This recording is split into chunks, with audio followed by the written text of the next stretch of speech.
ummadan wuxuu kaga tagay nabiga kaleey salaatu wasalaam manhajka uu kaga tagay waa maxay saddex shay zamankii nabiga ummadu way wada lahayd cilmi iyo amal iyo dacwa saddexda zamankii nabiga ummadu way wada lahayd nin kasto saxaabiya gabar kasto saxaabiyada waxay ahaayeen caaliman bidiinihim diintooda way yaqaaneen caamilan bidiinihim diintoodan way ku camal falayeen daaciyan ilaa diinihim diintoodana ummadda way ugu baaqayeen cuqba binu naafic madiinu ka dhaqaaqay masar buu yimiday libiya ayuu yimiday muxiit alatlas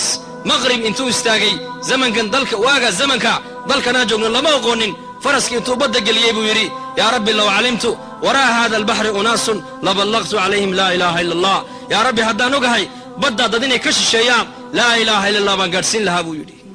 alaa narjac ila almadiina haddaan ku noqonayaa dalkaygii madiina maxaanu noqonayaa lianna alarda intahat leanna dhulkii baa dhammaaday buu yidhi haddeetoole uu celiyey faraskii jazaa'ir buu markaa ku dhintay halkaasaa lagu aasay madiinuu ku barbaaray cukaasha radia allaahu canhu ree madiina ayuu ahaa waxa uu ku aasan yahay suudaan aba ayuub alansaari ree madiina ayuu ahaa istaanbuul buu ku aasan yahay abi waqaas ree madiina ayuu ahaa siin buu ku aasan yahay cabdiraxmaan alkhaafiqi ree dimashq buu ahaa faraans buu ku aasan yahay bilaal ree makuu ahaa wuxuu ku aasan yahay dimashq kam min asaxaaba caalamka ku aasan kam muslimiina dalkan maanta ku aasan laakiin hadafka asxaabtu u socdeen iyo hadafka muslimiinta maanta u socdaan waa laba aan islahayn oo isku dhowayn weeyaan saamaxa hoosta waxba aygu qabanina hadafkay u socdeen iyaku iyo hadafkaan maanta u soconna iskuma dhowo walaalayaal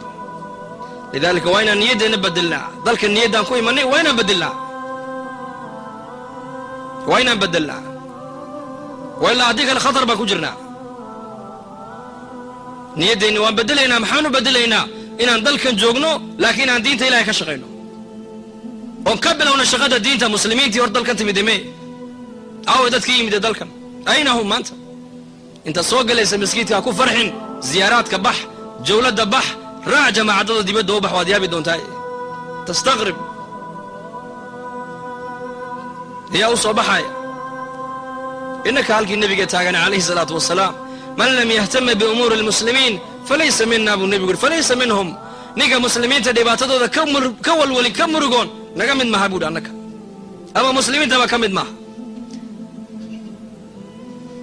dhibaatada ugu weyn ee islaamka haysata waa maxay bucdu can iddiin dhibaatada ka weyn waa dhibaatadee ilaahay oo laga fogaaday dhibaatadee ka weyn alusud lawlaa firaaqu lardi maftarasat wasahmu lawla alqawsi lam yusibi buuhi imaam shaafici libaaxu muxuu libaax ku noqday kayntiisuu libaax ku yahay muslimku wuxuu qiimo ku yeelanayaa markuu ka shaqeeya shaqada diinta